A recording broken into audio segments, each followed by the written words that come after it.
To connect Redmi Buds 8 Lite into TV, first of all you have to open the charging case with both earbuds inside. And now, as you can see over here, we can find this small pairing button. We have to just click and hold it with our fingernail, just like this, and wait until this indicator starts blinking. Now we can release and you will have to go into your TV. So on your TV, you have to enter 4 settings.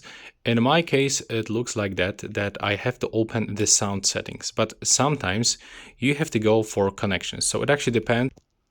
Of the TV model, but for me, I have to go for the sound settings, open sound out, and right now I have to focus on the device, external device. So Bluetooth, I have to click on that list icon.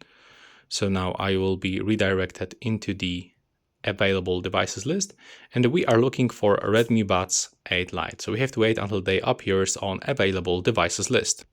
Now when they are on the list, we have to just grab remote controller, click OK button and wait for the pairing request. Now as you can see, I've got this information that Redmi Buds 8 Lite are properly connected, and we can even find it here. So we can manually switch right now between every device, and when the device is selected, I've got this marker like so. So I hope you find it useful. Please hit the like button.